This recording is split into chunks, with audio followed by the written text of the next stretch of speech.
Gangsing. Pak Robi. Pak Robi. Mana dia? Baik, kita mulai. Bismillahirrahmanirrahim. Assalamualaikum warahmatullahi wabarakatuh. Waalaikumsalam warahmatullahi wabarakatuh. Selamat sore. Selamat sore, Pak. Kita ketemu pada pertemuan keempat hari ini. Saya dari kampus. Memang agak terganggu kita. Saya lupa bawa headset semuanya. Jadi kita hari ini materinya terkait soal saya posting dulu. Oke.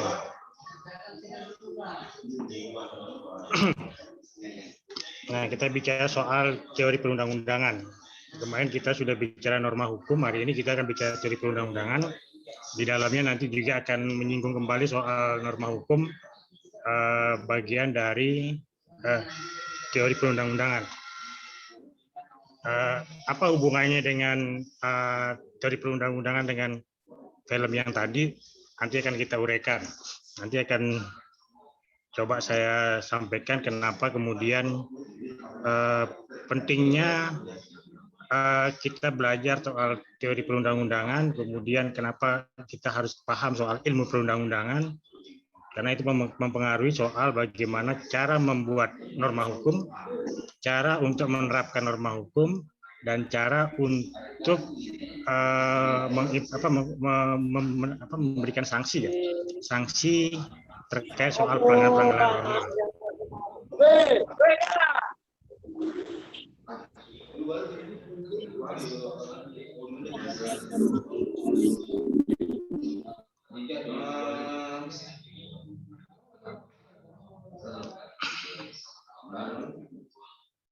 Nah, di ilmu perundang-undangan, di ilmu pengetahuan, ya, ilmu pengetahuan perundang-undangan itu beda dengan ilmu perundang-undangan.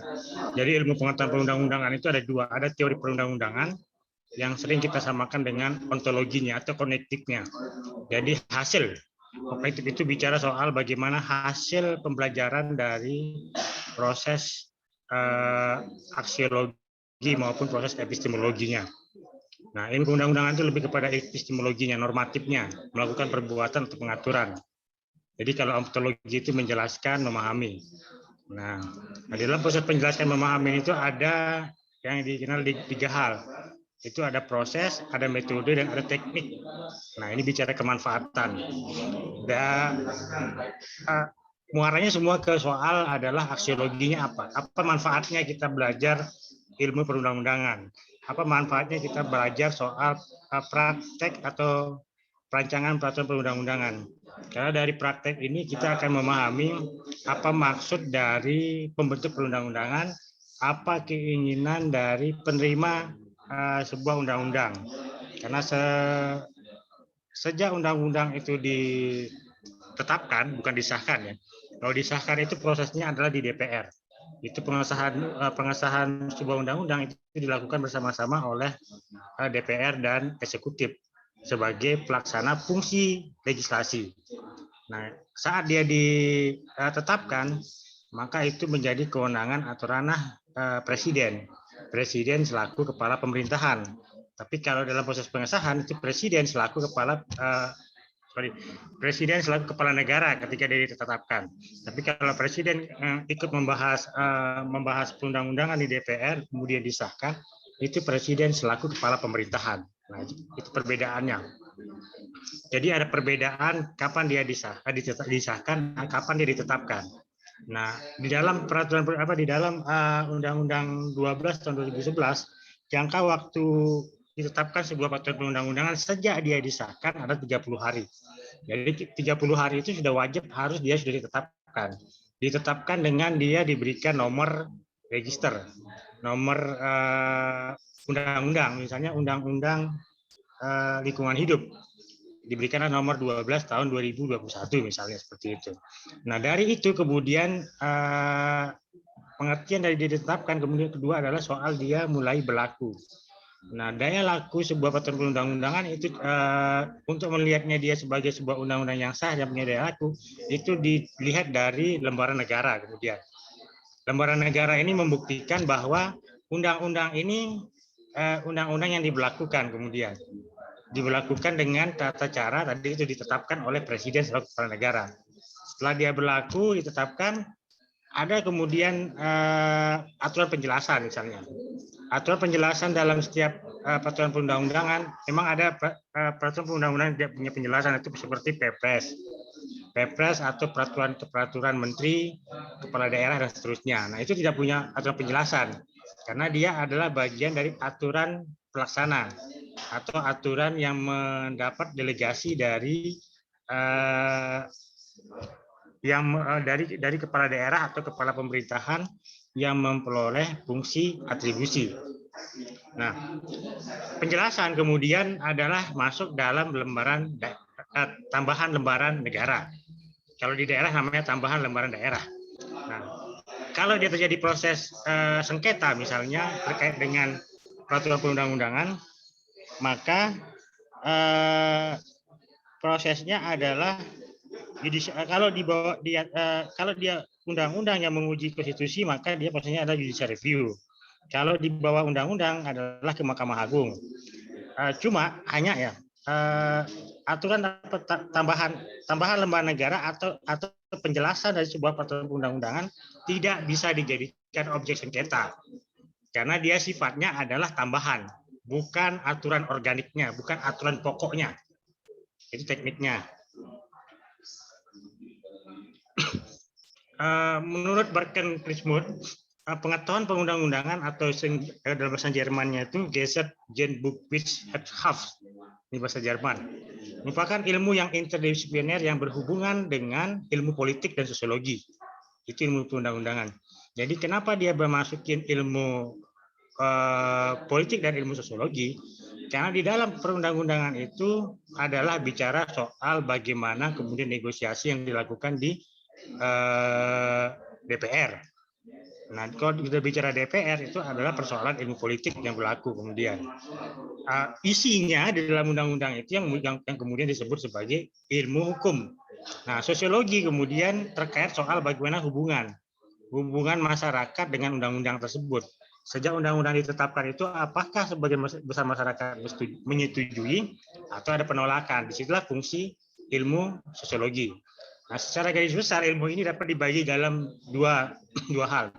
Pertama, teori perundang-undangan disebut dengan Gesetzbuch teori, dan ilmu perundang-undangan disebut dengan Gesetzbuch ilmu perundang-undangan itu di dalamnya ada proses perundang-undangan, ada metode perundang-undangan, dan ada teknik perundang-undangan yang sudah kita jelaskan dalam bagan itu. Nah, di dalam ilmu perundang-undangan atau di dalam praktek perundang-undangan kemudian ada yang dikenal sejak 2000 tahun 2000-an ya, itu namanya legislative drafting. Nah, istilah ini sering digunakan soal legal drafting atau legislative drafting, atau istilah yang masih ada tapi tidak dibahas dalam kesempatan ini seperti wetgiftsrechtlich atau legalistik dan lain-lain. Kalau di Indonesia itu lebih populer menyebutnya dengan legislative drafting atau legal drafting. Dua hal ini menjadi kepopuleran. Kemudian legislative drafting adalah pembuat undang-undang. Bagaimana cara membuat undang-undang itu dengan teori legislative drafting. Nah, di dalam legislative drafting itu ada dua teori. Ada teori RIA, istilahnya itu, dan ada teori Rocipi. Nanti kita akan bicara dua teori itu setelah mid semester. Teori RIA itu coba menghadirkan bagaimana cara untuk menghitung secara ekonomi ya, menghitung secara ekonomi berapa pengeluaran pembahasan dari penyusunan sampai pembahasan sebuah perundang-undangan dan bagaimana impact-nya, hasil dan dampaknya. Apakah sebanding kemudian dengan budget yang dikeluarkan kemudian atau budget yang dikeluarkan terhadap sebuah undang-undang dalam tahap pembentukannya, apakah dia kemudian budgetnya misalnya 10 juta, tapi yang dikeluarkan 10 juta, tapi yang kemudian dapat timbal baliknya itu hanya 5 juta. Berarti ada hal yang kemudian menjadi masalah. Kenapa orang tidak taat terhadap undang-undang ini? Nah, itu bisa kita kaji dengan teori RIA. Kemudian yang kedua adalah teori Rocipi. Nah, teori Rocipi ini coba nanti kita akan menggali soal bahasa, tujuan dari bahasa ya, linguistiknya itu, kemudian tujuannya, manfaatnya, dia lebih kepada teori SWOT kemudian, kekuatan, kelemahan, tantangan, peluang. Itu di legislative drafting. Jadi dua teori itu yang fokus pembahasan kita nanti pasca mid semester. Pengertian legislative drafting. Legislative drafting bukan ilmu sekaligus seni. Jadi legal drafting atau legislative drafting itu adalah di satu sisi dia bisa sebagai ilmu, di satu sisi dia bisa sebagai seni. Kenapa dia dikatakan sebagai seni? Ini adalah ilmu sejauh aturan tertentu. Jadi ilmu perundang-undangan ini sangat universal, luas. Jadi orang ketika membahas sebuah peraturan perundang-undangan itu wajib dia mengetahui kemudian apa yang harus diatur. Jangan kemudian mengatur sesuatu yang tidak kita ketahui soal misalnya teorinya. Nah, karena yang diatur ini adalah semua bidang ilmu, bukan hanya ilmu hukum di dalam proses legislatif proses legislative drafting. Di sana ada ilmu agama, ada ilmu ekonomi, sosiologi, politik, pemerintahan, dan yang lain-lainnya. Jadi dia bersifatnya universal, luas kemudian. Persoalannya kemudian sejauh mana peraturan itu dipatuhi oleh manusia. Draft untuk tujuan metode pengamanan dan draft mereka. Ruang lingkup. Nah, perancangan penyusunan kontrak nasional dan internasional, rancangan putusan hakim pengadilan, rancangan undang-undang lebih tertuju pada jenis peraturan yang mengikat secara umum baik yang dikeluarkan oleh yang ditetapkan oleh legislatif, misalnya seperti keputusan pimpinan DPR dan DPRD. Eksekutif dengan persetujuan legislatif seperti undang-undang atau peraturan daerah. Hanya dua itu yang membutuhkan persetujuan legislatif. Pertama adalah undang-undang, kedua adalah peraturan daerah. Nah, eksekutif seperti peraturan pemerintah, pengganti undang-undang atau pengganti undang-undang, peraturan pemerintah, peraturan presiden, peraturan kepala daerah, gubernur dan wali kota. Jenis norma. Kemarin minggu lalu sudah kita jelaskan norma itu ada norma susila, ada norma sosial, ada norma agama, dan ada norma hukum. Nah, norma susila, kesusilaan. Terkait soal bagaimana tata cara tingkah laku, tata cara bergaul, tata cara membangun hubungan timbal balik dan sebagainya ya. Kalau bicara norma sosial, hubungan timbal balik ini anak muda dengan orang tua itu bagaimana caranya kemudian itu hubungan timbal balik. Proses pengaturannya terkait soal kesusilaan. Kemudian norma sosial lebih kepada pola hubungan antar masyarakat, itu bagaimana cara membangunnya. Kemudian ada norma agama, soal bagaimana perintah dan larangan. Yang kemudian terkait soal ideologi. Keempat, norma hukum lebih bersifat normatif kemudian. Normatif maksudnya adalah dia tidak boleh keluar dari pakem suatu norma, misalnya norma hukum. Ketika ada pelanggaran, ketika ada kesengajaan melakukan pelanggaran, maka dia harus diberikan sanksi. Misalnya itu. Jadi dia bicara norma hukum itu bicara hal yang boleh dan tidak boleh, yang halal dan tidak halal, sampai kemudian soal kewajiban bagi masing-masing pemeluknya. Jadi norma hukum umum dan norma hukum perorangan. Norma hukum dapat dibedakan dari segi alamat yang dituju, adresat, atau siapa yang dituju. Nah, ini norma adresat itu adalah terkait soal itu undangan yang namanya adresat, siapa yang dituju. Norma hukum umumnya ditujukan kepada orang banyak, sedangkan norma hukum individual ditujukan kepada seseorang, beberapa orang atau banyak orang tertentu. Nah, norma hukum sifatnya adalah abstrak dan norma hukum konkret. Jadi ada dua norma hukum abstrak dan norma hukum konkret. Nah, norma hukum dapat dibedakan berdasarkan hal yang diperbuat, yang diatur menjadi norma hukum abstrak dan norma hukum konkret. Norma hukum abstrak merumuskan suatu perbuatan secara abstrak. Jadi dia masih umum sekali itu. Yang namanya norma hukum abstrak. Jadi dia menentukan apa aturan hukumnya. Tapi ada pula yang kemudian memasukkan norma etika tadi menjadi norma hukum ketika terjadi pelanggaran terhadap pelakunya.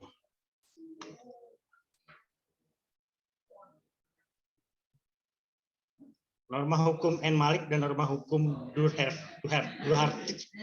Norma hukum N. Malik adalah norma hukum yang berlaku sekali habis. Nah, ini norma hukum yang berlaku sekali habis itu contohnya adalah surat keputusan. Surat keputusan itu bisa berlaku 1 hari, bisa berlaku 2 hari, bisa berlaku 3 hari. Tergantung kemudian apakah keputusan yang diberikannya ini terkait soal pemberhentian misalnya. Atau norma hukumnya ini terkait karena dia bicara soal habis sekali ya. Biasanya habis sekali itu kan SK saja. Apakah kemudian ada dilakukan pemberhentian misalnya. Misalnya contoh sederhana misalnya soal norma hukum sekali habis ini. Misalnya seorang rektor membuat SK pengangkatan dosen misalnya.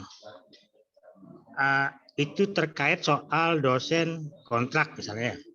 Ketika dia bicara kontrak berarti kan ada pembatasan. Pembatasan terkait dengan jumlah dari apa ya istilahnya itu pembatasannya itu tidak boleh kemudian keluar dari koridor-koridor yang telah membentuknya. Bahasa sederhana itu apa ya? Enmaning. Jadi dia keputusan yang bersifat final, final mengikat satu lagi saya lupa. Jadi itu enmaning. Jadi dia bersifat sekali habis ya. Kemudian ada kan norma hukum Dauerhaftig istilahnya. Norma hukum yang berlaku terus-menerus, bukan sekali habis. Nah, ini yang kemudian sering disebut dengan regeling, peraturan.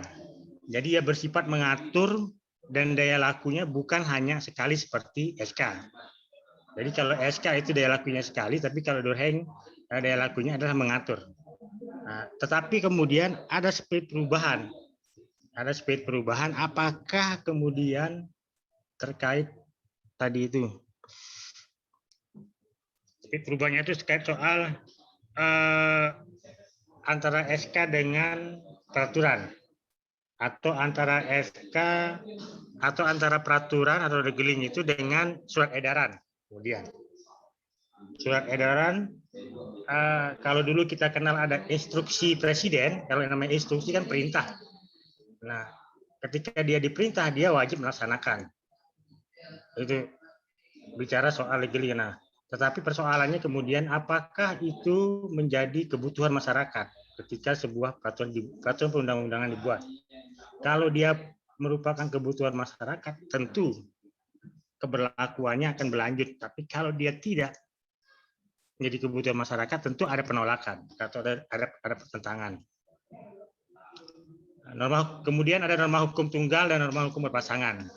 Nah, norma hukum tunggal adalah norma hukum yang berdiri sendiri atau suatu norma hukum yang tidak diikuti norma hukum lainnya.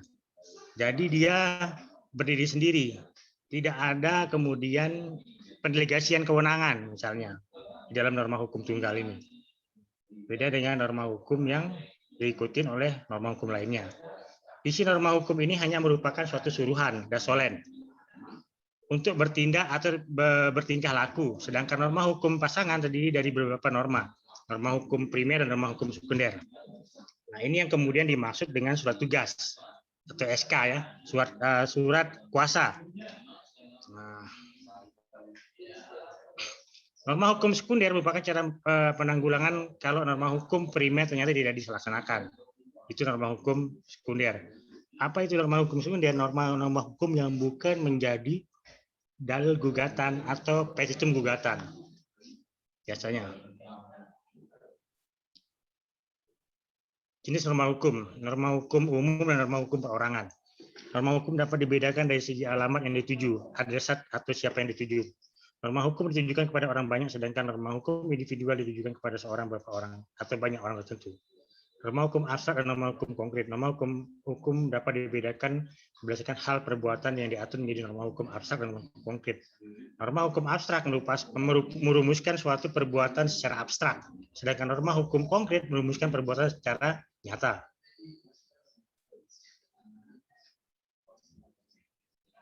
Nah, ini adalah arti penting peraturan perundang-undangan. Jadi ada dua arti penting peraturan perundang-undangan. Pertama bagi administrasi negara, yang kedua adalah bagi warga negara. Nah, bagi administrasi negara, pengaturan perundang-undangan dengan memberikan landasan atau dasar bertindak, sekaligus jaminan bahwa perbuatan administrasi negara itu tidak akan dituntut oleh masyarakat. Nah, bagi warga negara, pengaturan perundang-undangan berfungsi memberi perlindungan akan hal-hal dan tindakan yang tidak sewenang-wenang oleh administrasi negara. Jadi itu bagi hukum administrasi negara. Jadi sepanjang prosesnya kemudian dilakukan, maka cukup mudah untuk mempertanggungjawabkan apa yang sudah kita lakukan. Contohnya. Jadi secara administrasi bahwa itu kemudian ada jaminan tidak ada sengketa, ada jaminan tidak mengambil hak orang lain dan sebagainya. Jadi kalau kita bicara arti penting peraturan bagi warga negara, secara administrasi maupun bagi warga negara. Ada pertanyaan silakan dulu. Ada yang bertanya silakan.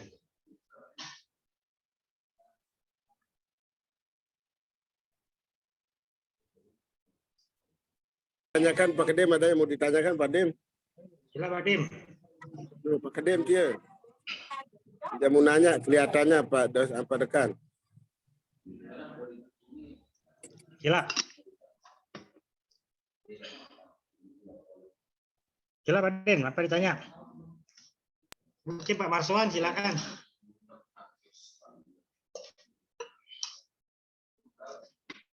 Pak Marswan, apa ditanya?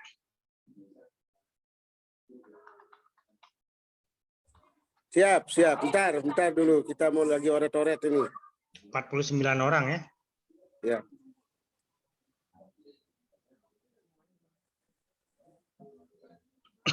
Nggak usah dioret-oret Pak Marswan. Apa yang mau ini dulu? Percaya kita sama Pak Marswan ini. Ya, siap. Kebetulan ada tamu juga. Bilang lagi kuliah gitu. Dari tadi ada tamu tidak fokus jadinya Pak dosen Pak Dekan. Bentar siap. Karena ini penting, urgen. Jadi kita mampu kemudian nanti ketika misalnya yang hari ini banyak yang sudah bekerja. Terus motor nih. Banyak yang sudah bekerja mampu membuat SK. Apa bunyi maksud tujuan SK dibuat? Nah, itu bisa dilakukan. Misalnya mau buat Perdes juga bisa dilakukan dengan menggunakan teori undang-undangan ini. Itu pentingnya.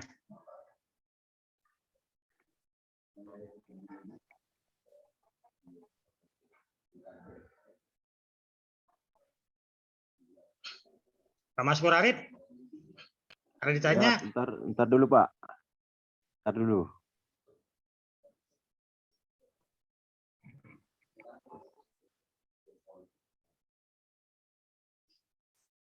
Ada pertanyaan?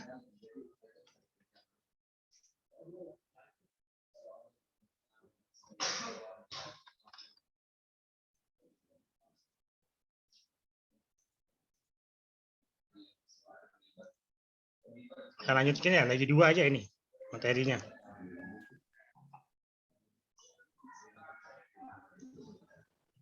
Tadi soal arti penting peraturan undang-undangan secara administrasi dan arti penting peraturan undang-undangan bagi warga negara.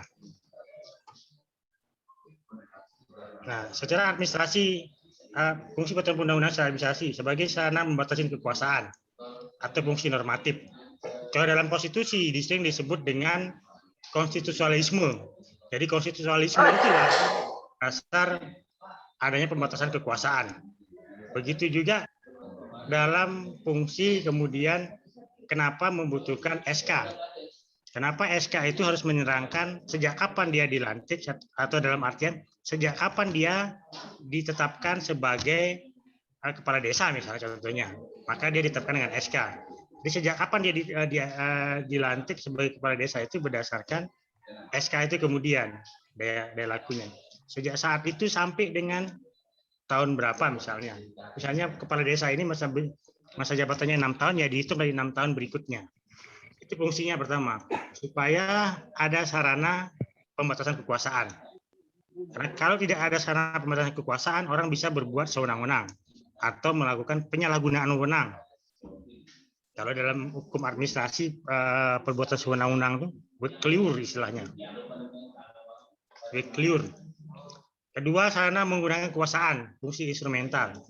Jadi banyak orang menggunakan kekuasaan ini sebagai cara untuk meloloskan peraturan perundang-undangan. Tadi di awal kita sudah di video tadi itu sudah menguraikan soal bukan mekanisme ya, sistem yang sistemik soal korupsi. Ya. Halo Pak Maswan. Silakan. Baru masuk ini Pak dosen, mohon maaf, lambat. Baru masuk. Oke. Siapa itu? Atas nama Pak Jeri, Pak. Baru habis layatan.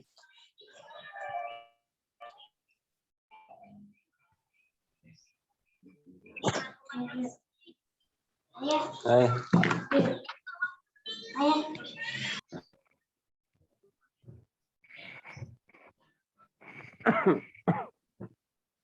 Aduh, gangguan ini.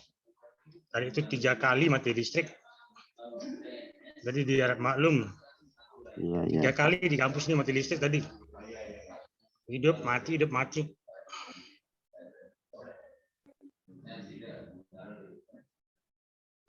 Nah, tadi materi.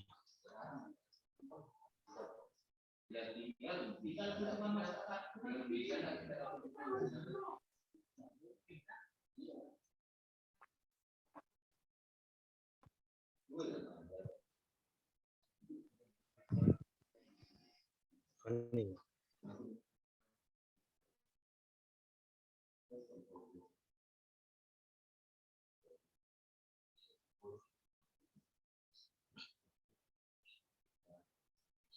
Baik, tadi ada fungsi sarana membatasi kekuasaan, sarana untuk menggunakan kekuasaan atau fungsi instrumental, yang ketiga adalah sarana pelindungan hukum bagi masyarakat. Jadi inilah fungsi peraturan perundang-undangan bagi administrasi negara. Pertama, untuk membatasi kekuasaan dari pelaku kekuasaan atau pejabat misalnya. Yang kedua, sarana untuk membatasi kekuasaan, untuk menggunakan kekuasaan, fungsi instrumental. Jadi peraturan perundang-undangan itu dibuat untuk bagaimana orang kemudian ada pembatas, ada sarana pembatas dalam fungsi instrumentalnya. Jadi antara si A maupun si B atau si C itu ada sarananya. Nah, sarana pembatas ini yang kemudian penting untuk kita. Nah, kemudian ada sarana pelindungan hukum bagi masyarakat. Jadi peraturan perundang-undangan adalah spiritnya adalah untuk melindungi masyarakat. Itu yang pertama. Yang kedua, spiritnya adalah untuk mesejahterakan masyarakat. Yang kedua. Yang ketiga adalah spiritnya adalah untuk bermanfaat antara masyarakat dan pemerintah. Nah, kemanfaatan ini yang kemudian menjadi terpenting dari sebuah peraturan perundang-undangan dibuat. Tujuan peraturan perundang-undangan. Nah, tujuannya itu ada 4. Ada tujuan secara primer yang mendepankan nilai dan norma yang ada dalam masyarakat, itu secara primer utamanya. Kemudian sekundernya memberikan arah kepada perubahan dalam masyarakat atau dimodifikasi. Ini yang sering disebut dengan hukum itu digunakan sebagai sarana sosial. Hukum itu digunakan sebagai alat rekayasa sosial. Ya. A tool of engineering istilahnya. Hukum itu lahir untuk sebagai alat rekayasa sosial. Jadi dia untuk bagaimana cara merubah perilaku masyarakat.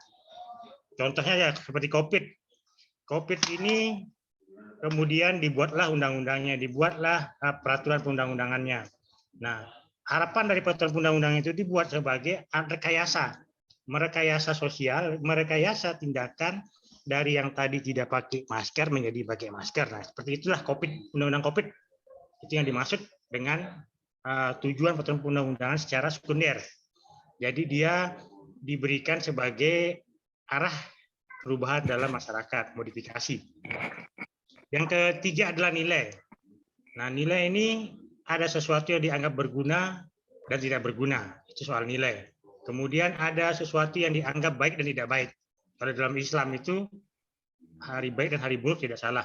Kemudian itu yang sering disebut hukum Islam ya, rukun iman.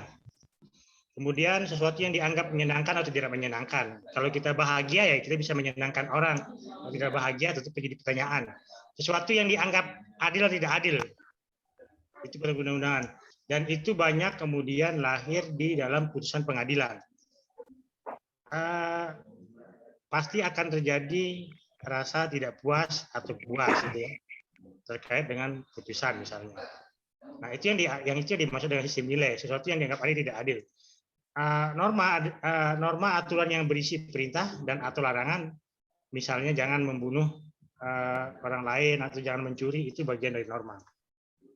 Baik, ada pertanyaan? Tidak.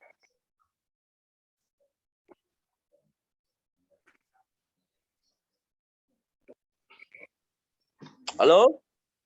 Kan? Siapa bertanya?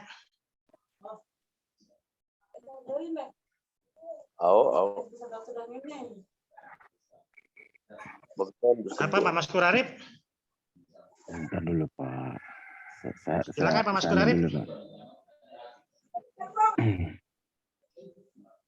Mana dia Pak Mas Kurarip ini? Iya, siapa? Ada ditanya, silakan. Ini masalah menggunakan kekuasaan itu khususnya di desa Pak, ya bisa Pak? Ya, gimana?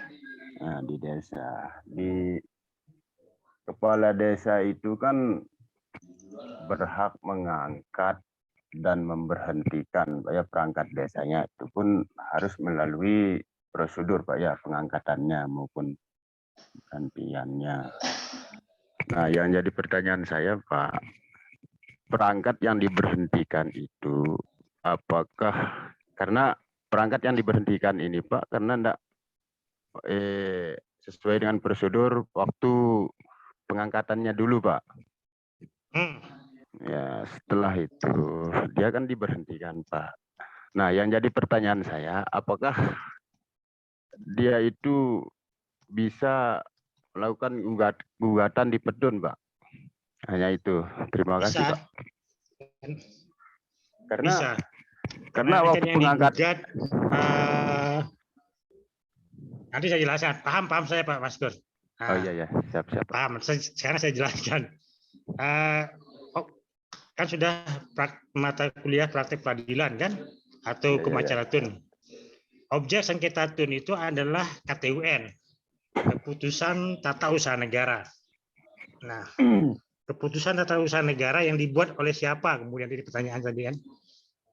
Tadi cerita Pak Mas Kurarip itu ada pemecatan atau pemberhentian kepala dusun. Perangkat desa. Karena kepala wilayah namanya sekarang, dulu kepala dusun, sekarang kepala wilayah. Tapi dia Pak atau sekdesnya yang. Tapi dia bagian itu, dari perangkat desa. Dia diberhentikan oleh kepala desa. Nah, diberhentikan oleh kepala desa, kemudian digugat ke pengadilan tun. Yang digugat adalah objeknya KTUN, keputusan tata usaha negara yang dibuat oleh kepala desa. Kepala desa selaku pejabat administrasi negara kemudian. Nah, apa dasarnya kepala desa disebut pejabat administrasi negara? Karena dia adalah pemegang mandat atau pemegang kekuasaan atribusi dari Undang-Undang Nomor 6 Tahun 2014. Gitu. Nah, putusan tun di pengadilan tun, bukan putusan tun ya. Pengadilan tun itu adalah pengadilan yang memeriksa perkara melalui dua cara atau dua hal yang diperiksa, yaitu substansi, yang kedua adalah prosedur. Itu intinya. Jadi apakah kemudian pemberhentian ke perangkat desa ini melanggar norma atau tidak? Nah, itu pertanyaannya. Maka tadi kan ada pemberhentian itu, pengadilan itu untuk memeriksa perkara terkait dengan substansi dan prosedur, proses. Nah, pertama yang harus diuji adalah prosesnya. Bagaimana proses pemberhentian kepala perangkat desa menurut undang-undang atau peraturan perundang-undangan? Itu yang dilihat. Itu yang akan kemudian jadi landasan hakim untuk memeriksa. Pasti dia akan memeriksa bagaimana prosesnya, apakah sudah sesuai prosedurnya atau tidak. Nah, baru dia bicara substansi kemudian. Tadi prosedur, baru bicara substansi. Nah, secara substansi, apakah kemudian ada hal yang dilanggar secara substansi misalnya? Misalnya substansinya berdasarkan pasal 12 ya, salah ya. Pasal 12 huruf pasal 12A ya, salah ya, 12A. Pasal 12A PP peraturan pemerintah pasal 12A Permendagri peraturan Menteri Dalam Negeri nomor 67 tahun 2017. Nah, pasca undang-undang desa atau sebelum undang-undang desa ya berlaku itu banyak kemudian terjadi pemberhentian secara sewenang-wenang yang dilakukan oleh kepala desa. Dia diberhentikan misalnya. Karena pada saat itu berlaku Undang-Undang Nomor 32 Tahun 2004 dan aturan pelaksananya adalah PP 72 Tahun 2005. Nah, sebelum diundang-undangkannya Undang-Undang 6 2014, proses pemberhentian itu banyak dilakukan. Dari situ kemudian munculkan spiritnya.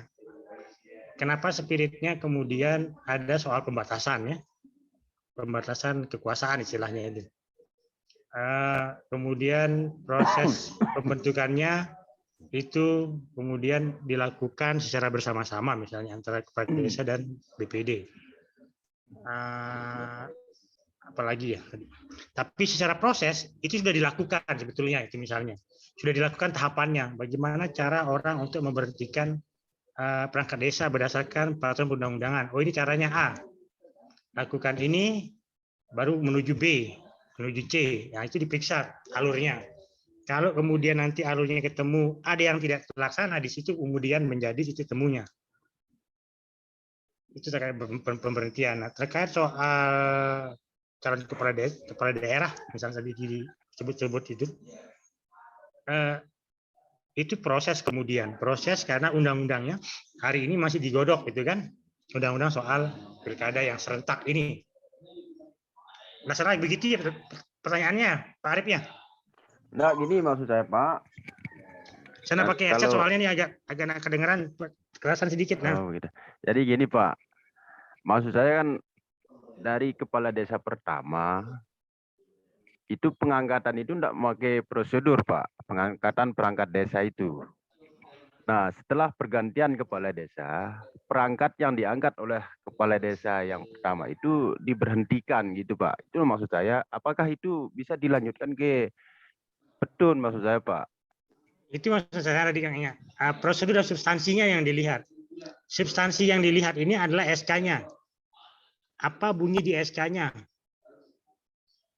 Sedangkan waktu itu pengangkatan itu kan BPD-nya keberatan juga, Pak, karena tidak memakai prosedur yang ada, Pak. Tapi menguji keberatannya itu, apakah dulu itu diajukan gugatan atau enggak?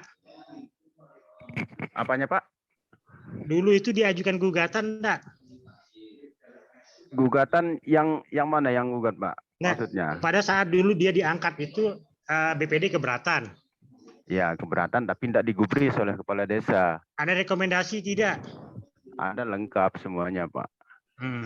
Nah, Makanya sekarang itu setelah pergantian kepala desa, yang bersangkutan yang diangkat waktu kepala desa yang dulu itu diberhentikan tanpa melalui SP, Pak. Masalah itu. Hah? Prosedurnya tidak dilalui. Bisa diajukan itu Pak Maskur kalau seperti itu. Bisa diajukan. Kipetun dia Pak Anu. Betul. Haji Maju Maruf aja. betul. Maju aja ke petun dia Pak Anu Pak Kur. Ini Pak Dekan, Ya. kasus yang dibahas sama Pak Saudara Maskur Arif, salah satu yang saya baca itu kepala desanya membatalkan SK Kades sebelumnya itu karena tidak melalui proses itu. Sedangkan yang kita ketahui bahwa yang berhak membatalkan SK itu kan petun, Pak. Enggak. Yang berhak membatalkan SK itu cuma 2. Pertama adalah pembuat SK. Bukan petun. Kedua adalah putusan pengadilan, bukan PT UN, putusan pengadilan. Pembuat SK itu siapa? Pembuat SK itu adalah pejabat yang sah. Nah, dalam hukum itu ada namanya asas contrario actus. Contrario actus ya. Asas contrario actus itu adalah asas siapa yang membuat itu yang hanya dia yang dapat membatalkan. Walaupun walaupun SK itu dibuat oleh kepala desa yang lama, nah kepala desa yang baru bisa membatalkan. Asal tidak sesuai prosedur kemudian itu yang harus dilihat. Nah, itu loh Pak, tidak sesuai prosedur. Karena dia punya kewenangan, kecuali yang membatalkan SK itu adalah kadus misalnya, itu yang masalah tidak sesuai dengan kewenangannya.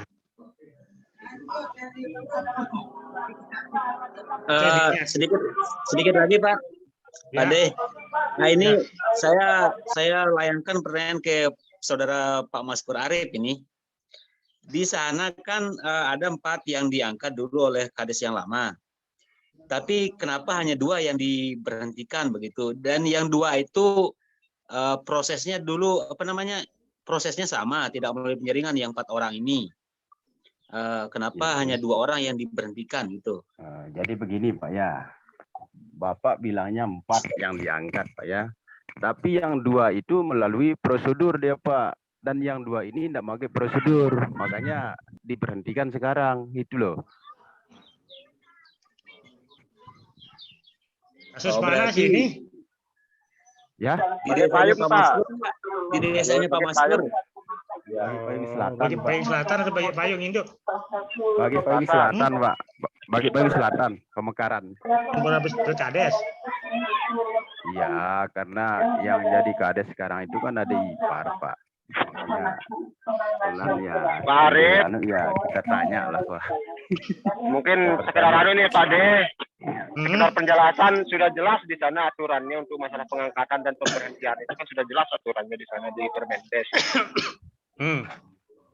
Sudah jelas di sana pengangkatan dan pemberhentiannya. Jika tidak melalui prosedur pengangkatannya itu bisa dikatakan legal kan itu pengangkatannya itu.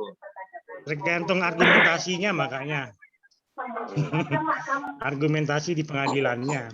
Makanya dari BPD juga tetap menganggap itu ilegal Pak. Dari BPD juga tetap menganggap itu ilegal. Apanya pemberhentiannya? Pengangkatan itu Pak, yang 2 orang itu, yang diberhentikan itu, tetap Yang diberhentikan itu tetap dianggap ilegal Pak. Karena tidak memakai Tapi dia prosedur. diakui atau tidak SK-nya yang dulu? SK-nya diakui enggak? Diakui maksudnya Pak? Maksudnya dia pada saat dia diangkat menjadi perangkat desa, kemudian dia menerima gaji kan beri bentuk pengakuan itu. Ya itu kan Menerima honor bentuk pengakuan itu. dari BPD tetap tidak mengaku Pak, tapi dari Kades yang dulu itu ya mengakui karena dia yang berkuasa di protes sama BPD, dia ya itu hak saya katanya Pak. Dia kompleks permasalahannya di sini Pak De. Jadi gini kronologis jelasnya. Betul katanya Kades itu. Karena itu hak prerogatifnya kepala desa. Pak Maskur.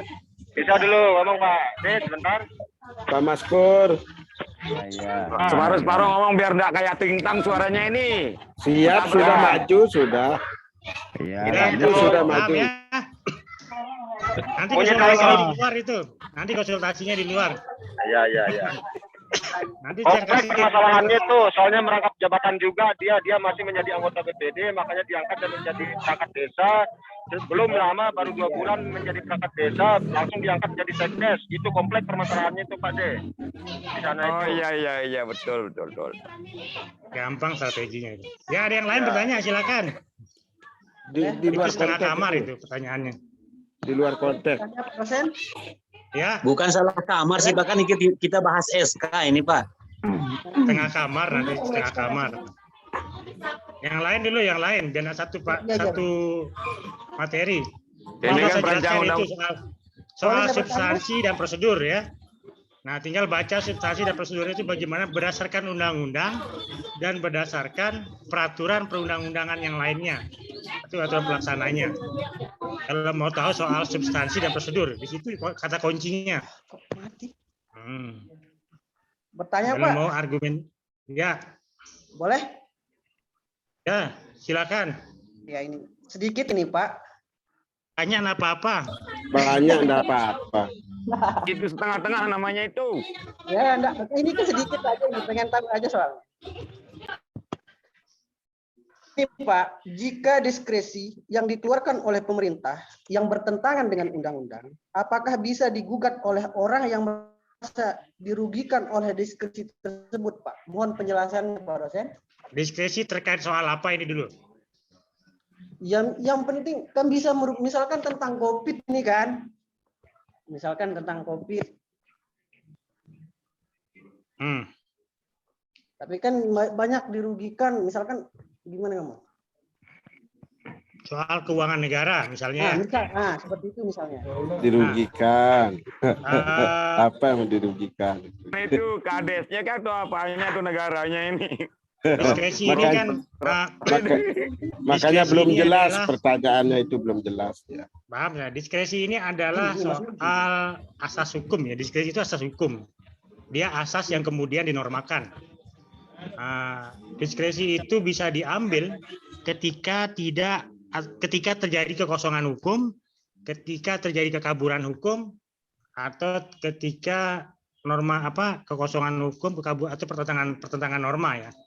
Maka bisa digunakan diskresi kemudian. Diskresi bisa digunakan. Tapi kan kalau merugikan gimana dia Pak? Dicek dulu. Maksud saya dicek itu apa yang kemudian kenapa dia menggunakan diskresinya? Apakah kemudian ada aturannya atau tidak? Ada pertentangannya atau tidak aturan hukumnya itu? Atau ada kekosongan hukum? Nah, kalau terjadi kekosongan hukum dan seterusnya itu bisa diambil diskresi. Siapa yang punya hak diskresi? Ya para pejabat. Hanya pejabat ya yang punya kewenangan untuk diskresi. Nah, asas hukum ini yang kemudian dinormakan. Dinormakan maksudnya dia tercantum jelas dan terang di dalam pasal 70-an tidak salah itu di pasal 20-an ke atas Undang-Undang Nomor 30 Tahun 2014 tentang administrasi pemerintahan. Di situ jelas diskresi itu. Apa yang bisa dilakukan terkait dengan diskresi? Nah, kalau dia terkait dengan keuangan negara, kemudian dia harus melakukan konsultasi, di situ bahasanya. Konsultasi ke pejabat atasannya sebelum mengambil diskresi. Apakah dibenarkan atau tidak? Kalau terkait dengan keuangan negara, keuangan daerah atau keuangan desa, sama-sama uang negara pokoknya. Nah, kalau terjadi penyalahgunaan wewenang terkait dengan diskresi atau berbuat sewenang-wenang, berkelur istilahnya dalam hukum administrasi itu, kalau penyalahgunaan wewenang namanya defavoir atau onregmatic overhot istilahnya.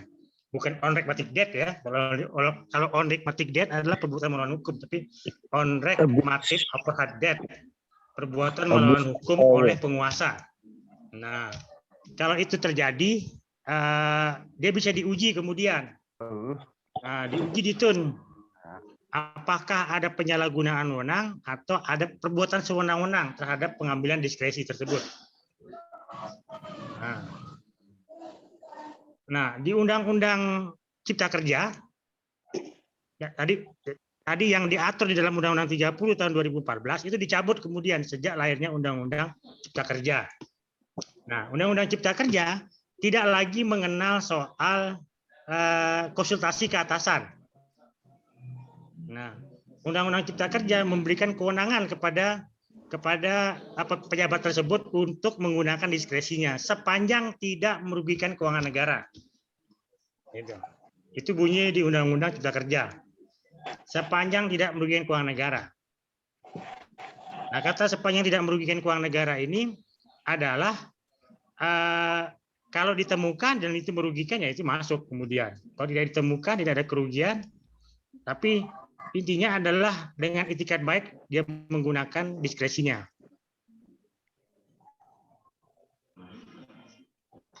Begitu. Terima kasih, Pak. Yang lain? Sedikit tentang diskresi, Pak Ade. Ya, Ade, silakan. Diskresi itu yang intinya digunakan untuk apa sebenarnya? Artinya, maksudnya untuk skala prioritas di bidang bencana saja kan yang semestinya kan, Pak Ade ya? Tidak. Atau boleh digunakan kayak uang yang lain, kegunaan yang lain begitu? Diskresi itu adalah kewenangan, tadi yang saya jelaskan, ketika terjadi kekosongan hukum, ketika terjadi pertentangan hukum, ketika terjadi kekaburan norma, maka pejabat tata usaha negara itu bisa menggunakan kewenangan diskresinya. Nah, saya ambil contoh begini, ada kasus soal diskresi ya. Kasus diskresi soal paket lebaran Lombok Timur tahun 2014 ya 2013 ya. 2013, Pak. Ya. Jadi Lombok Timur waktu itu ada pengadaan paket lebaran itu 3. Pertama itu untuk masyarakat miskin yang 50.000 paket. Kedua untuk PNS ya. Untuk PNS 13.000 sekian. Kemudian untuk organisasi atau panti jompo yatim piatu sekitar 5.000-an. Nah, semua sudah dibagi ya. Tadi awalnya untuk PNS itu PNS di Lombok Timur ya.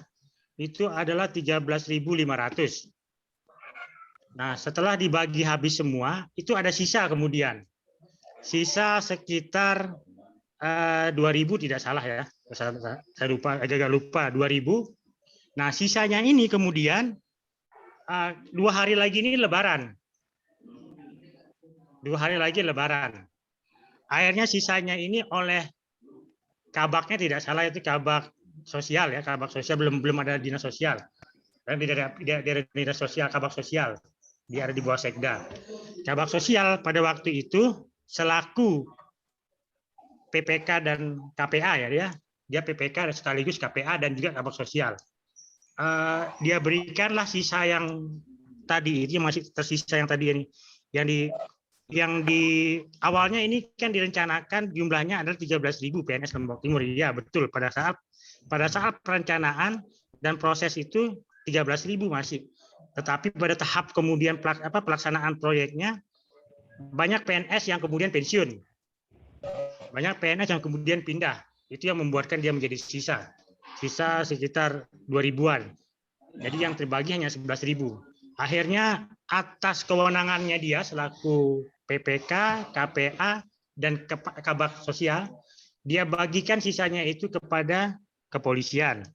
Dia bagikan sisanya itu kepada kejaksaan, pengadilan. Singkatnya adalah pejabat struktural, pejabat bukan PNS daerah, tapi PNS struktural, PNS pusat itu. Dan PNS pusat itu juga ada KPU, Bawaslu dan seterusnya. Dan ada juga yang diberikan kepada BUMD, karena BUMD tidak masuk di dalam PNS itu. Di BUMD diberikan, kemudian sisanya juga diberikan kepada organisasi Ponpes ya, satu Ponpes itu. Nah, bergelindinglah perkara ini, masuk dia ke proses pengadilan.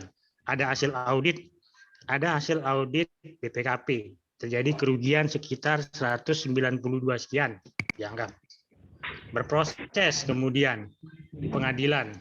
Nah, di situ kemudian cara kemudian untuk melihat di mana peluangnya untuk orang ini bisa bebas dari jeratan korupsi. Padahal niat baiknya, dia tidak ada mens rea ya, istilahnya kalau dalam korupsi dalam pidana itu, yang diuji pertama kali itu adalah mens rea, niat jahat. Punya niat jahat tidak Abak ini. Nah, ini barang ada, masih banyak, bukan kesalahannya dia sampai dia bersisa, tapi dia tidak menghitung, ya bukan kesalahannya dia juga tidak menghitung ya. Kalau ada yang pensiun, kalau dia akan salah kalau dia membagikan kepada yang sudah pensiun, itu yang salah, karena bukan haknya itu kan. Nah, atas dasar itu yang 2 hari lagi Lebaran ini yang kemudian dia bagi, ketimbang barang ini rusak, ketimbang barang yang tidak dipakai dan sia-sia, lebih baik dibagi. Itu niatnya dia, bukan niat jahat kemudian. Nah, niatnya itu yang diuji. Niatnya dia adalah untuk memberikan kepada PNS struktural dan lembaga yang lainnya. Dan itu terlaksana. Nah, korupsi itu kan bicara soal tadi itu. Ada kerugian keuangan negara, kemudian ada soal menyebabkan dirinya sendiri atau orang lain menjadi kaya. Ya, yang mengakibatkan perekonomian negara menjadi ini. Apakah 192 juta itu membuat ekonomi Lombok Timur jatuh atau tidak? Apakah kemudian sisa yang 2.000 tadi itu yang dibagi itu apakah membuat orang lain menjadi kaya atau tidak? Itu yang diuji. Sama kemudian niatnya mens rea-nya, niat jahatnya.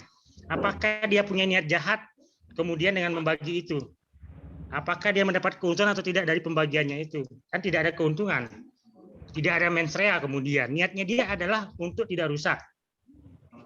Nah, itu mens rea. Nah, itu dia diskresi kemudian. Dia punya kewenangan karena jabatannya untuk mengambil keputusan. Diskresinya yang kemudian diuji. Apakah diskresinya ini menyalahi peraturan perundang-undangan atau tidak? Kalau secara kontrak, ya. Secara kontrak itu menyalahi secara kontrak, ya. Karena seharusnya PNS itu yang diberikan. Halo, Pak. Tapi karena ini barang habis pakai, ya harus dibagi. Tidak bisa kemudian barang habis pakai ini tidak dibagi. Assalamualaikum. Salam sekalian ini. Itu soal diskresi. Yang lain ada pertanyaan lagi? Satu, Pak. Ya. Kita diskusi terus dah. Fajri, Belum Pak. ke teori besok. Ini Pak, sebelum ke praktek. Ini masih teori. Nah, Fajri, Pak Dekan. ya, jadi itu pentingnya memasukkan kata diskresi di dalam peraturan perundang-undangan.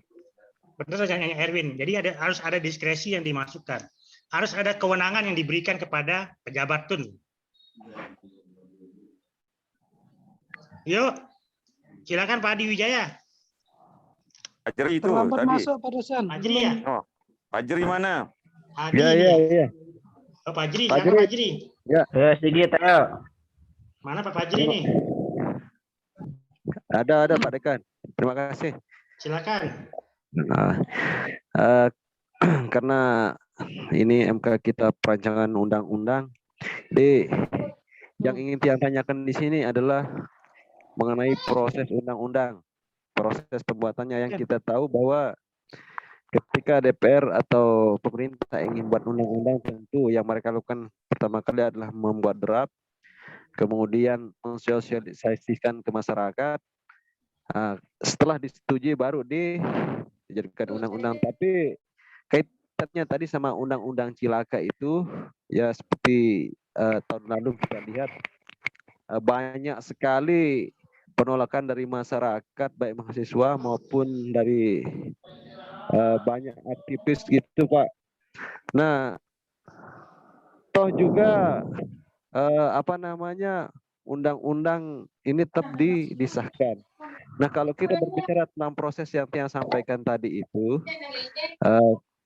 kira-kira di mana peran masyarakat itu di dalam peran masyarakat ataupun aktivis itu di dalam pembentukan undang ini, sedangkan yang kita tahu bahwa asas atau tujuan dari undang-undang ini adalah untuk kepentingan atau untuk kebaikan masyarakat, Pak. Mungkin itu saja, Pak. Jadi ini, baik sebelum sana ya, mudah-mudahan kita minggu depan bisa belajar soal proses pembentukan perundang-undangan atau peraturan daerah itu di DPR ya. Saya lagi coba lobby bisa ke DPR, kita belajar dari situ, belajar dari anggota DPR itu, kita mau dengar dia bagaimana cara proses pembentukan peraturan perundang-undangan. Itu sudah saya ngomong sama Pak Muhid, semoga bisa dibantu dengan temannya yang lain untuk kita sama-sama belajar di DPR. Ya bisa di ruang sidang itulah kita belajar minggu depan kalau bisa itu ya. Jadi minggu depan itu kita offline di situ. Mudah-mudahan. Kalau tidak bisa, kita di ini masih kalau tidak bisa di situ ya kita online, terpaksa secara online, tapi tetap dengan anggota DPR. Ntar saya terima telepon dulu ya. Artinya kita di gedung DPR-nya lebih baik kayaknya Pak De. Halo, Assalamualaikum. Halo Pak Dosen. Sebentar saya terima telepon dulu, Mas Bro. Saya ngajar. Sila. Haji Marsawan nerima telepon nih. Ada rawasna doang Anwar Ares nih. Oh, guru dia.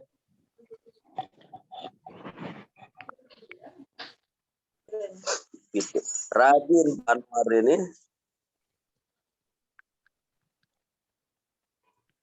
Lagi galau Pak Anwar. Ya maklum deh Nuh ngerasa soalnya lagi wah. Lain-lain aja Bapak ini kita di forum ini Pak. Main-main ya Res. Anwar. Ya terus nangani lalu. Hati-hati Pak. Banyak masih kita nunggu Beb dulu nih. Masih ada yang di bawah umur. Oh, kah. Muhammad Isna ini masuk, Pak.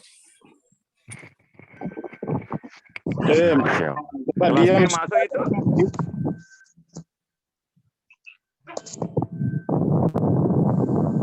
Kok enggak kelihatan kelas B itu? Kita gelap soalnya, Weng. Ya. Maklum KKN-nya di Mumbul jadi gelap kita deh. Berong. Pak Is. Oh, genau. Tapi kita mengasihkan biar gelap-gelap itu di sana ya. Asik gitu. Coba diam dulu ya. Pak Dekan dia Bosan terima denger telepon dulu. Suara kalian berdua ini. Mau bertanya lagi nanti nih. Weng, gimana tuh yang? Karena Pak D nih. Oh, ternyata di Camplus ya. Mau kuliah gratisan WiFi. Bisa diam nggak Pak Anwar? PP ini. Ini kelas B, kelas A ini terlalu aja ini. Sudah di blok dia ngeros sendiri itu Pak D itu. Apa itu? Enggak Pak ada, Jaksa Pak. tadi nelpon. Sorry, Pak Nggak Jaksa ada, Pak. nelpon nggak usah terima. Ya, siap. Pak. Nah, tadi pertanyaannya itu. Jadi proses itu yang mau kita lihat. Persoalan tadi ada pertanyaan soal bagaimana Undang-Undang Cipta Kerja dan seterusnya ya. Persoalan ada penolakan dan lain sebagainya. Ketika ini sudah kemudian disahkan, ditetapkan dan keluar nomornya. Padahal itu sudah dikawal ya. Itu penting kemudian. Tapi kenapa pentingnya mengawal pembentukan peraturan mengawal pembentukan undang-undang? Di situ pentingnya supaya ada proses kontrol, proses evaluasi dan seterusnya. Jangan kemudian hari ini masyarakat harus menerima itu ya. Sekarang tinggal kita kemudian mengontrol sejauh mana pelaksanaan dari undang-undang itu. Apakah ada penyimpangan atau tidak kemudian.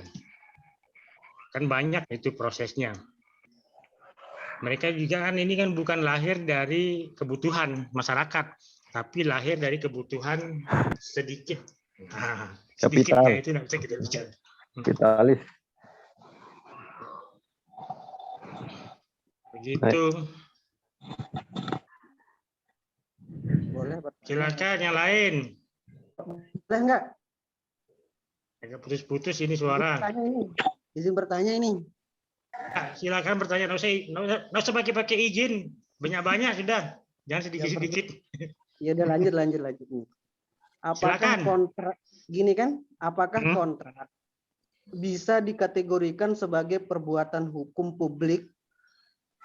Sebagaimana kan kita ketahui bahwa hukum publik adalah hukum yang mengatur antara negara dengan warga negara. Mohon penjelasannya Pak dosen. Kalau kontrak ini kan privat antara orang A dan B dia. Nah, antara A dan B misalnya. Kontrak bisa dikatakan kemudian mengatur publik ketika kontrak itu terkait soal hajat hidup orang banyak. Itu pertama. Tapi masyarakat mewakilkan dirinya kepada pemerintah. Kalau kontraknya terkait perusahaan dengan pemerintah itu adalah sudah bicara soal publik, kepentingan masyarakat di dalamnya kan. Paham ya? Jadi kalau kemudian antara perusahaan dengan pemerintah ini kan, perusahaan dan pemerintah berkontrak, ini sudah bicara hukum publik. Karena ada kepentingan masyarakat di dalam pemerintah itu. Kecuali orang perusahaan dengan perusahaan, orang dengan perusahaan itu baru bicara kontrak secara privat, bukan secara publik. Gitu. Misalnya kontrak Newmont itu ya bicara pemerintah di dalamnya, ada persoalan publik di dalamnya. Bukan kemudian ansih dia bicara hanya soal hubungan P2P. Bisnis. G to business ya, G2B.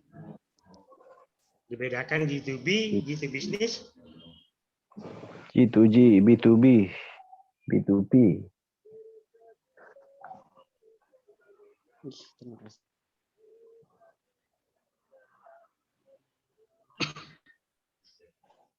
Ada pertanyaan lagi?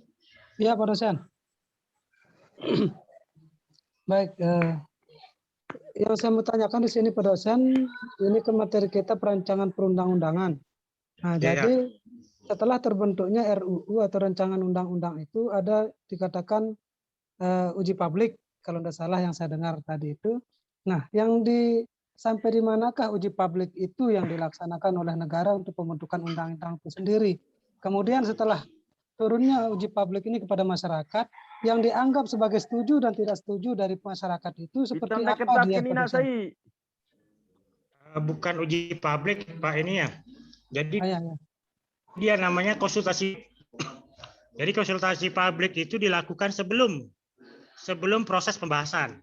Disitulah proses untuk bagaimana mendengarkan aspirasi masyarakat.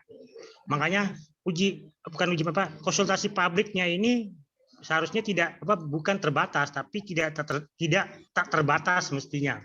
Jadi di situ kelemahan pembentukan undang-undang. Karena disitulah semestinya ada partisipasi masyarakat. Partisipasi dalam pembentukan undang-undangnya itu di konsultasi publik, dikonsultasikan sebelum proses dibahas. Jadi di konsultasi itu proses untuk mendengarkan aspirasi masyarakat terkait dengan draft undang-undang. Makanya undang-undang diajukan bersamaan dengan draft naskah akademik. Naskah akademik adalah naskah hasil penelitian terhadap peraturan perundang-undangan yang lama dengan akan mengatur soal apa ke depan. Nah itu makanya dia dilakukan lewat naskah akademik penelitiannya. Dia harus disandingkan dengan naskah akademik.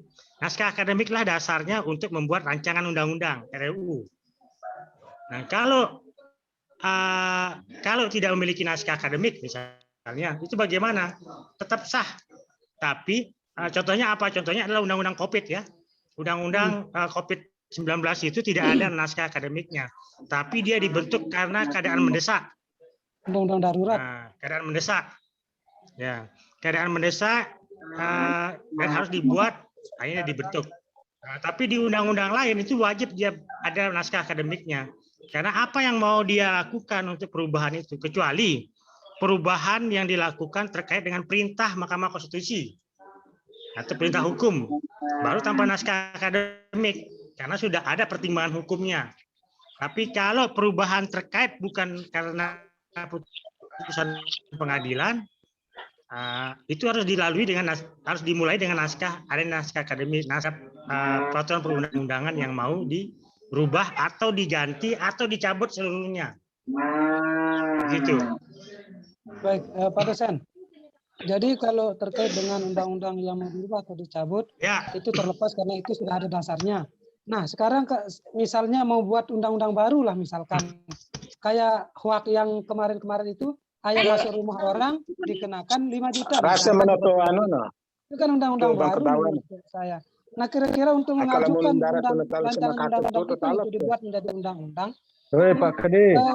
sosialisasi publiknya kemana diarahkan? Apakah hanya sebatas ke dinas-dinas ini ataukah langsung kepada masyarakat biasa untuk sosialisasinya seperti itu? Enggak tuh pembawaan kena. Kalau sosialisasinya itu fungsi pemerintah.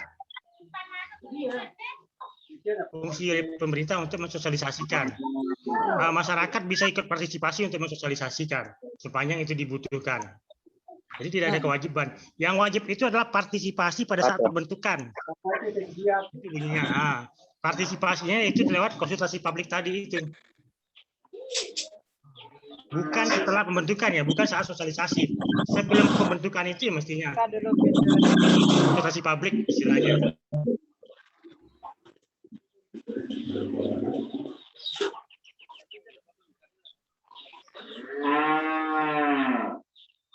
Ya, Pak Jimarsawan ini. Jadi ketika ada aspirasi atau partisipasi dari masyarakat itu untuk penyampaiannya kepada tim perancangan undang-undang itu seperti apa dia caranya untuk masuk menyampaikan aspirasi itu, Pak dosen? Seperti apa cara kita selaku masyarakat untuk berpartisipasi dalam pembentukan undang-undang itu? Partisipasi itu tergantung undang-undangnya. Misalnya undang-undang apa yang dibuat? Misalnya undang-undang apa guru. Kalau kita bukan profesinya guru ya, mungkin kita yang akan ikut partisipasi. Partisipasinya ini kan di DPR ada ya. Bisa juga dengan proses hearing ke DPR pada saat pembentukannya. Banyak modelnya lah itu. Seperti hearingnya PPDI lah begitu kira-kira ke Menteri Desa. PPDI misalnya hari ini kan ada perubahan undang-undang desa. Nah, itu PPDI bisa ke DPR untuk hearing. Berarti partisipasi kita masukkan melalui melalui DPR begitu, Pak dosen? Iya, di DPR terkait dengan undang-undang yang sedang dibahas. Tidak mungkin kita masukin itu ke pemerintah karena prosesnya itu sedang di DPR. Disitulah proses aspirasi, partisipasi. Lagu menua hara ampun teman cek angan masih bahaya.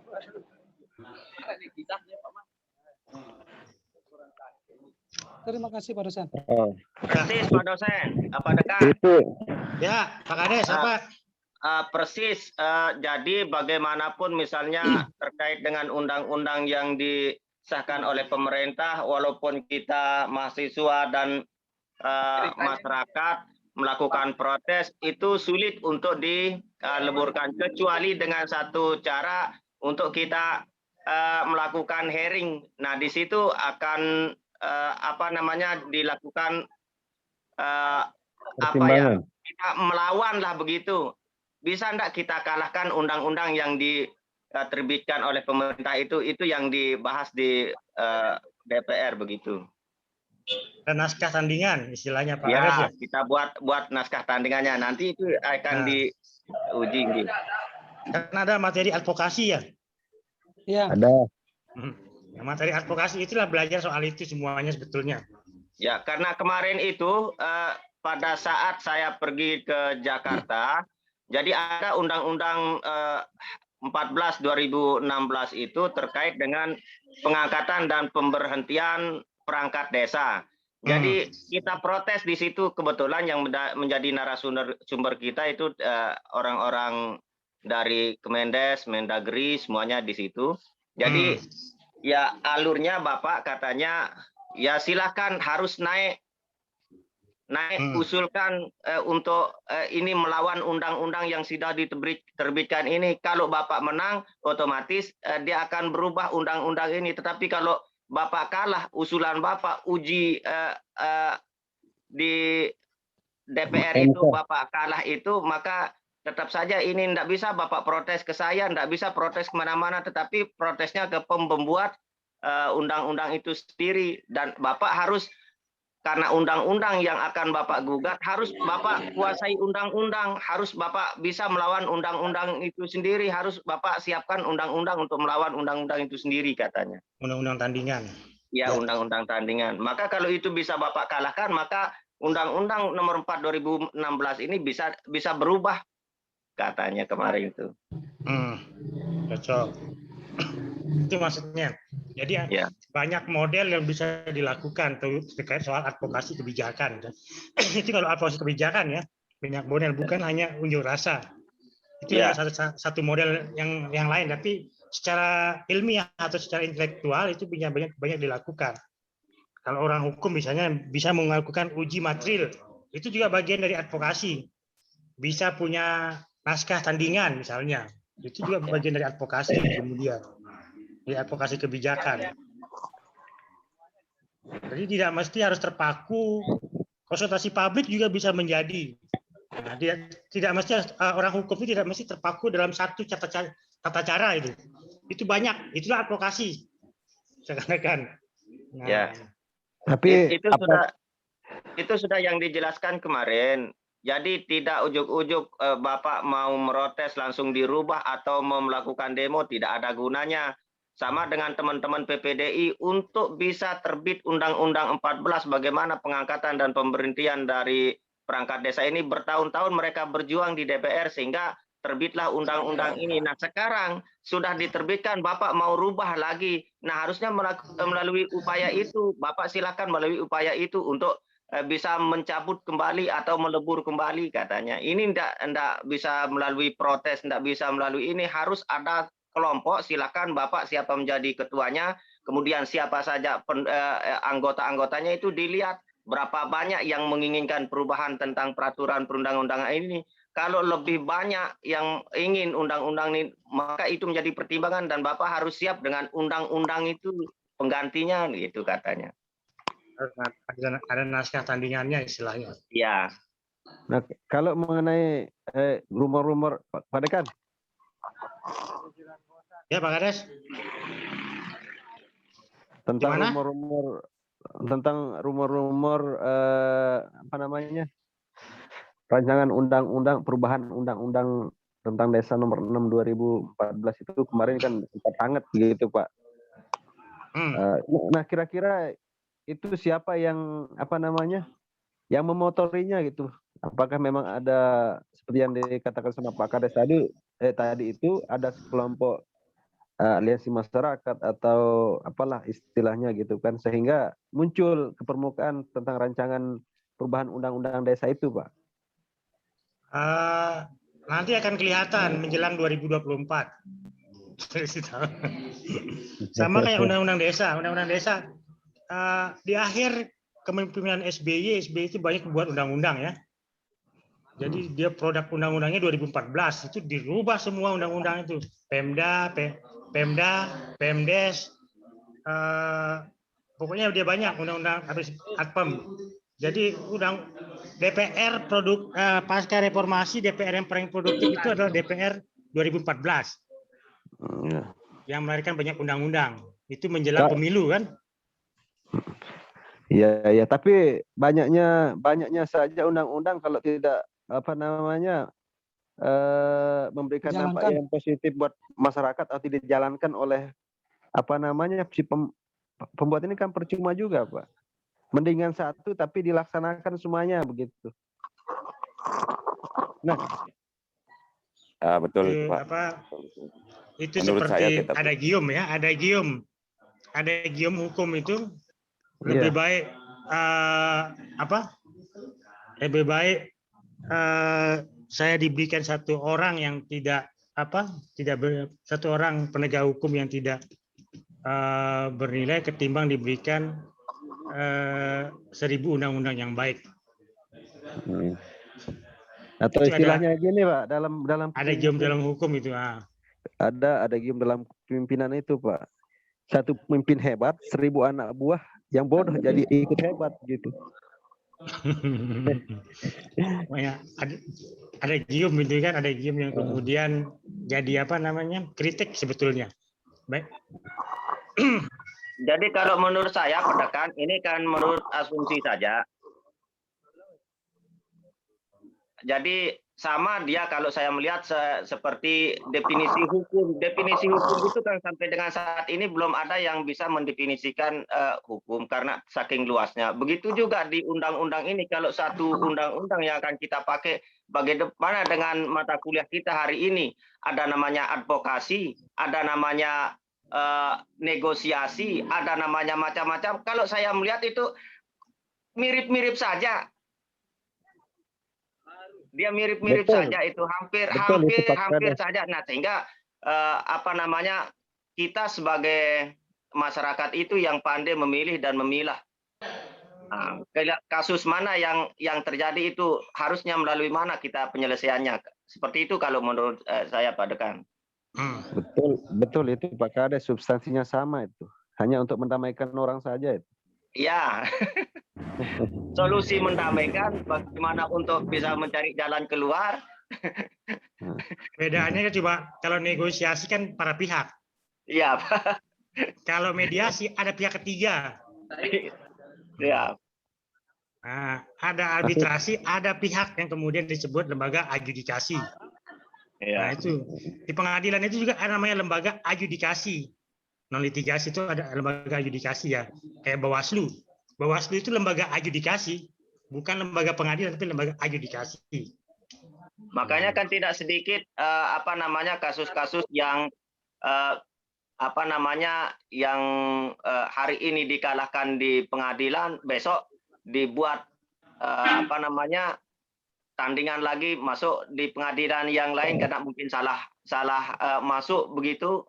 Yang seharusnya perdata, kenapa harus di pengadilan agama? Kenapa di pidana kan begitu? Itu yang namanya merugikan pencari keadilan itu Pak Kades. Jadi advokat yang tidak belajar terhadap suatu kasus, maka dia akan merugikan pencari keadilan. Nah. Apalagi sampai NU kan? Ya. Kan pencari keadilan yang rugi. Ya. Nah, apa yang bisa dilakukan oleh pencari keadilan terhadap advokat yang merugikan? Kan itu pernah ada di Jakarta itu sampai dia gugat pengacaranya oleh kliennya ini karena dirugikan dari pembelaan atau bantuan hukum yang diberikan karena salah menentukan langkah itu. Saya pikir itu bagus ya, bagus untuk pembelajaran terhadap pengacara. Tidak sembarangan kemudian untuk mengambil kasus sebelum mempelajari. Begitu. Itu ada di Jakarta itu. Lihat hal baru-baru ini. Saya pastikan itu akan jadi jurisprudensi. Sama seperti jurisprudensi soal seorang laki-laki yang berjanji menikahi seorang perempuan kemudian. Itu ada. Akhirnya dia dilapor secara pidana. Itu yang Hakim Bismar. Dilapor secara pidana karena perjanjian itu dianggap penipuan. Oleh Bismar akhirnya menjadi jurisprudensi. Dan baru-baru ini ada jurisprudensi juga, surat undangan sudah disebar, tetapi tidak jadi nikah. Akhirnya digugat dia soal PMH, perbuatan melawan hukum, ada kerugian di situ. Akhirnya menang. Nah itu jadi jurisprudensi. Nah, kalau besok yang di Jakarta ini menang, pencari keadilan ini menang karena dirugikan oleh seorang advokat, itu hati-hati pengacara. Hati-hati pengacara. Karena banyak itu kemudian orang dibuat jadi, kalau istilahnya di kedokteran ada malpraktek, di pengacara itu juga ada malpraktek gitu. Gitu. Pak Dekan. Mantap, mantap. Ya, jadi ini sedikit mohon dijelaskan terkait dengan ada yang sudah persiapan untuk apa namanya proses akad nikah itu sudah semuanya siap, lalu kemudian dia dibatalkan, lalu kemudian si pihak perempuan ini ya yang keberatan, yang menuntut. Nah, bagaimana ketika dihadirkan ini si pihak laki-laki, ya kalau kamu tidak terima diputuskan, ayo kita lanjutkan saja. Apakah hanya cukup dengan itu, proses itu atau kasus itu selesai, ataukah ada apa namanya sanksi hukum yang diberikan kepada pihak laki ini? Itu tadi itu dia kan melakukan gugatan perdata, nilai kerugiannya itu dihitung. Oh, Ada kerugiannya perbuatan yang melawan dihitung hukum. ya? Ya. Bukan dia masukkan ke proses pidananya, tapi ke proses perdatanya. Jadi sudah ada ini loh, sudah ada jurisprudensi soal ini perkawinan janji menikahin itu sudah ada putusan Bismar kan, secara pidana. Artinya Pak Dekan, dalam kasus ini ada dua hukum yang timbul di situ, ada pidana, ada perdata ya? Ya betul. Oh iya. Satu Pak dosen. Oh banyak Mi. Ya. Ini mengenai mana gambarnya Mi kok kayak mana? Tunjukkan dirimu. Ini kan Pak. Iya. Oh di bawah ya. Iya Pak. Makasih Pak. Ya makasih. Jimmy. Ini yang saya tanyakan, bagaimana proses pembuatan suatu produk undang-undang di DPR Pak? Apakah di dalam di DPR itu ada istilahnya pengawasan atau kontrol dari masyarakat, baik itu di Bamus, Balek maupun di paripurna, apakah ada pengawasan dari masyarakat? Itu aja Pak. Kalau prosesnya kan melalui Banlek ya, badan legislasi. Jadi ada perda misalnya, ada undang-undang yang diusulkan untuk tahun ini misalnya. Nah itu yang kemudian pengusulan undang-undang untuk tahun ini yang akan dibahas itu masuk dia ke Banlek. Oleh Banlek kemudian ditetapkan. Setelah ditetapkan maka dia kemudian diajukan ke eksekutif ini loh yang disetujui. Lahirlah dia dalam bentuk Perpres ya, salah ya, peraturan presiden. Peraturan presiden terkait dengan hasil putusan Banlek itu dan legislasi. Nah, itu kalau undang-undang yang diusulkan oleh eksekutif. Tapi ada undang-undang yang diusulkan atas hak inisiatif DPR. Nah, misalnya satu fraksi atau berapa orang, batas minimal 10 orang tidak salah, itu bisa mengajukan hak inisiatifnya terkait dengan undang-undang. Nah, itu juga prosesnya hampir sama, disetujui atau tidak sama bukan tidak disetujui, pasti dibahas nanti di soal akhir. Nanti akan ada tanggapan dari pemerintah terhadap inisiatif DPR yang mengusulkan undang-undang A misalnya, akan ditanggapin oleh eksekutif. Begitu, Mi. Berarti belum di paripurna berarti Pak. Kita usulkan ke eksekutif. Belum proses belum proses penetap paripurna. Dari proses itu makanya baru dia ditetap diinin. Tapi besok kita ke DPR, Mi. Kita dengar langsung dari pelakunya. Kalau bisa diusahakan Pak. Iya Pak. Dari pelakunya langsung, pelaku pembentukan perda. Bisa artinya DPR. Kenapa DPR ada buat perda itu kan? Artinya fungsi kontrol masyarakat tadi itu Pak, misalnya tidak sesuai sama aspirasi di lapangan misalnya. Fungsi kontrol ada enggak fungsi kontrol dari masyarakat Pak? Kalau tidak sesuai dengan aturan yang sudah dibuat. Iya Pak. Nah, ada ininya undang-undang itu semua terkait soal pelayanan publik ya.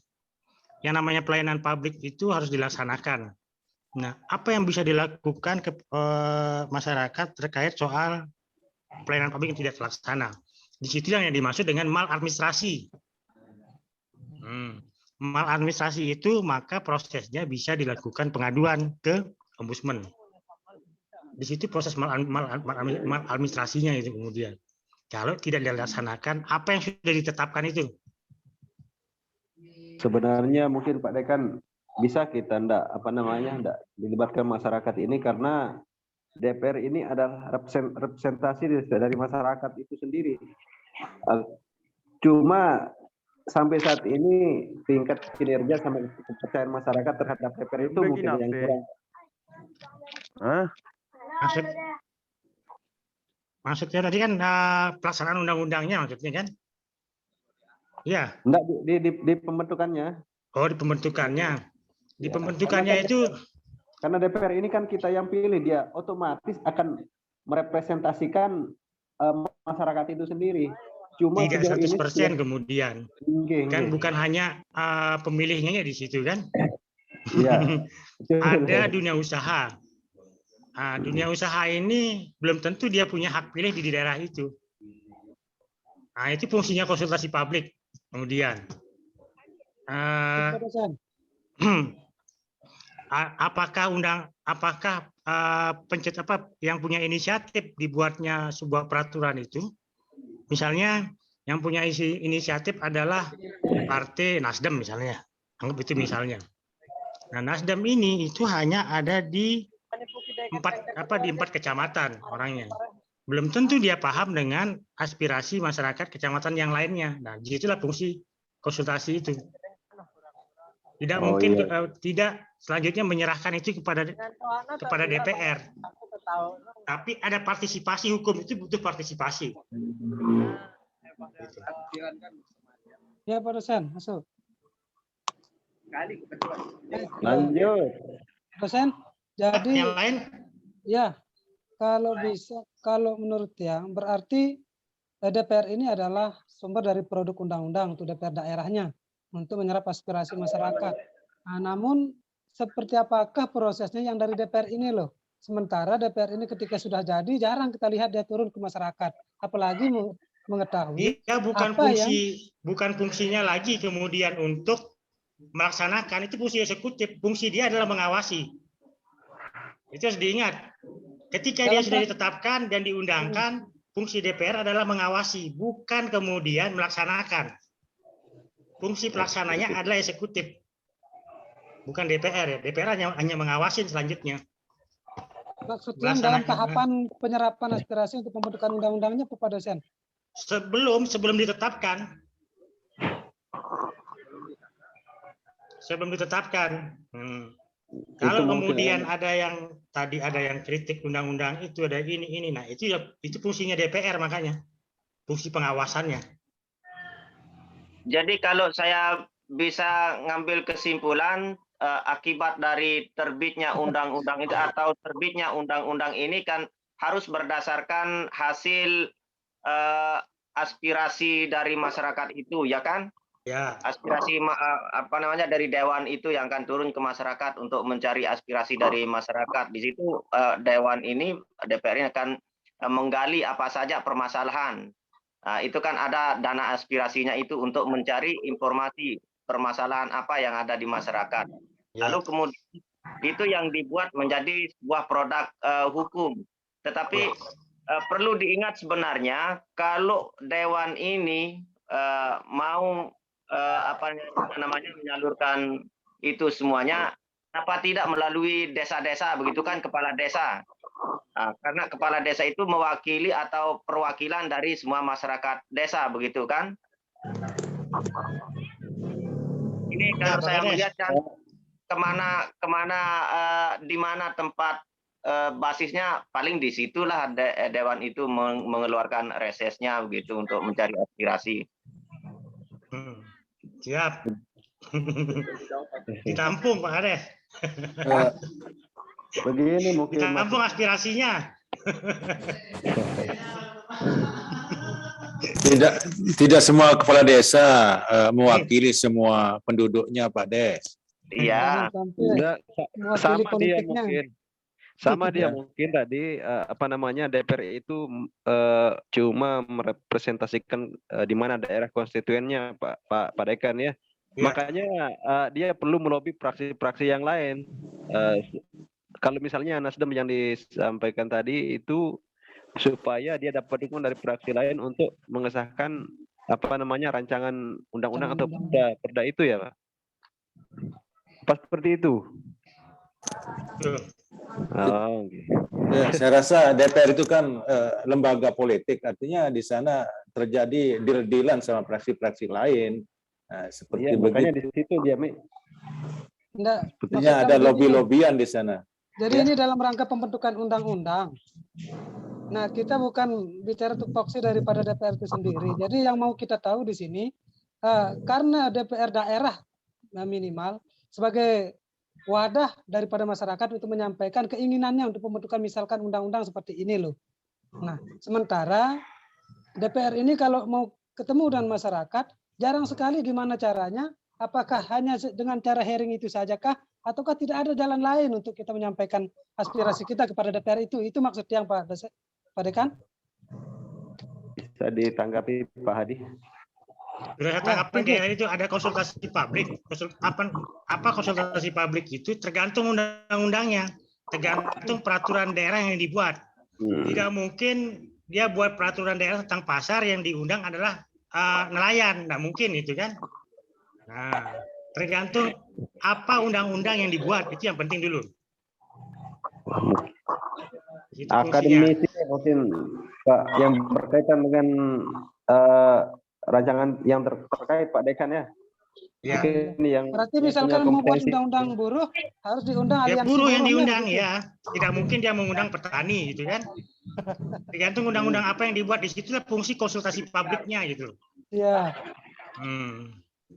Itulah fungsi penyerapan aspirasinya.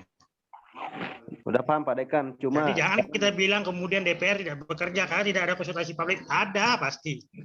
Tapi kan tergantung kemudian konsultasi publiknya ini. Berarti konsultasi publiknya segelintir saja Pak dosen, mewakili aja begitu. Nggak bisa kita kan tidak pernah penelitian ini, nggak berani kita ngomong segelintir. Nanti ubah justru karena itu Pak Dekan. Kita harus penelitian soal partisipasi ini kan. Berdialog langsung sama si pembuat undang-undang ini. Makanya besok nyalon jadi DPR besok Pak. DPR-nya kita nyalon ngomong jadi itu. DPR. Minggu depan Pak dosen ya? Ya, minggu depan. Baik, saya usahakan minggu depan dia bisa terima. Kalau enggak online kan? Amin. Ya. Mudah-mudahan bisa ke DPR, ke Pak. DPR. Baik, terima kasih. Wabillahi taufiq wal hidayah. Wassalamualaikum warahmatullahi wabarakatuh. Waalaikumsalam warahmatullahi wabarakatuh. Sudah saya foto yang absen nanti sudah saya kelihatan. Sudah saya absen nanti. Siap, saya foto.